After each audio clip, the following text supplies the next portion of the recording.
Whew, let me tell you, this is still quite a shock for me. As I speak, I struggle to hold back tears. Many occasions I've sat in my living room watching the video, and I'm at a point where now I cannot watch it anymore. I'm exhausted. As a mother, as a grandmother, I feel hopeless. I feel the hopelessness of black people in this country. This has been going on for so long. The question then becomes, to what end? To what end? It doesn't seem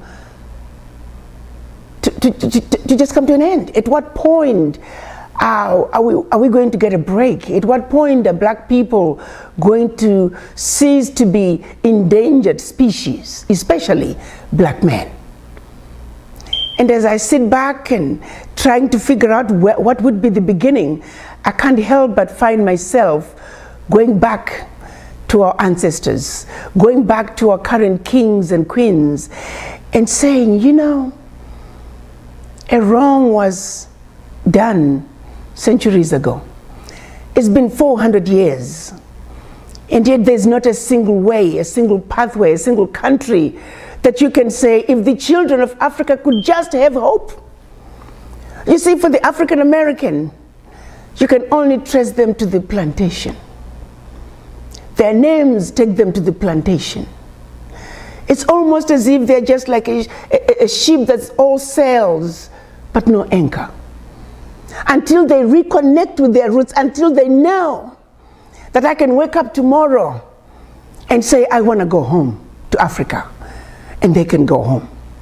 Why is it that we don't have that pathway?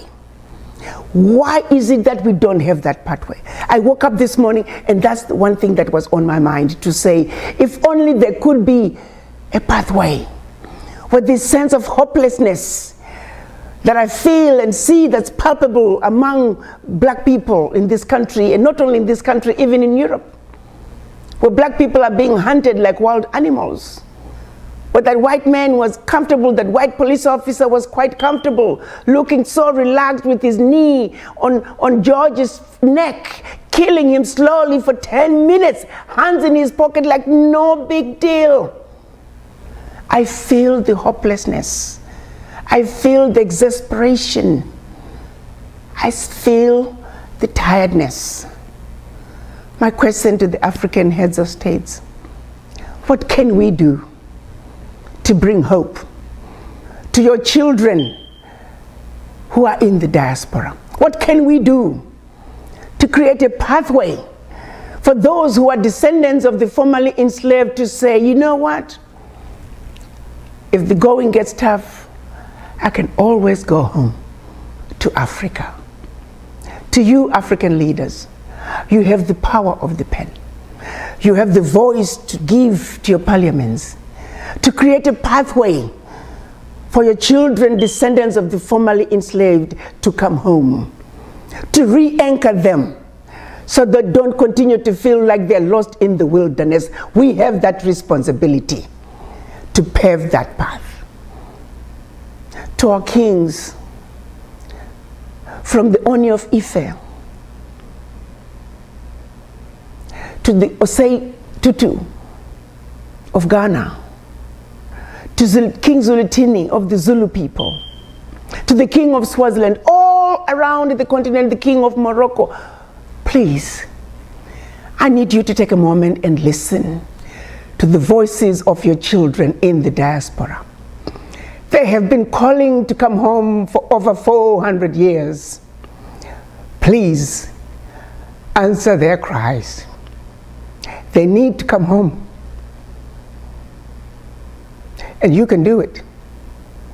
To the African leaders, I say, please create a pathway, because your children have been crying for too long. I did not mean to cry, but this is very upsetting. The children of Africa must go home. Let's make it happen. African heads of states, I'm begging you, please fix this. Thank you. Thank you so much, Dr. Arikana Chihombori. I appreciate your passionate message.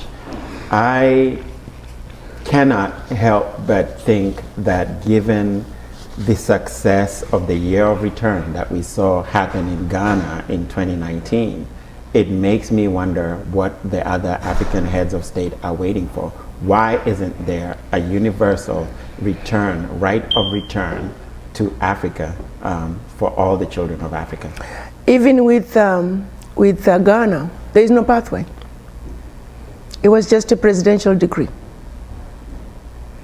Just a presidential decree. So Mahama gave 35 citizenships. Nana Addo gave 126.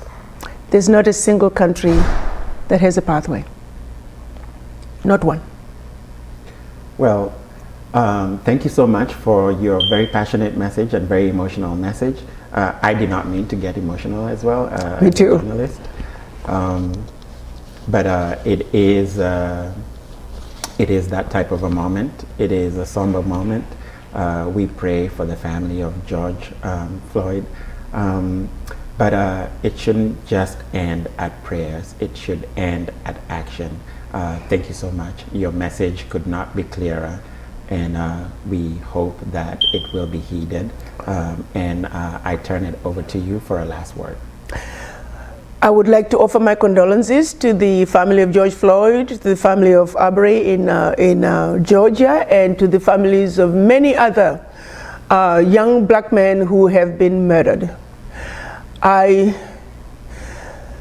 prayers are with you, and I want you to know that I'll do everything in my power to see to it that the children of Africa someday will go home, that they will have the hope that they have needed for so long, that this sense of hopelessness has got to come to an end. You have a home. You are not alone. We are with you. We will stay with you until victory is won, and that victory is going to come when the children of Africa can freely go back home to Africa. Hang in there. We are with you.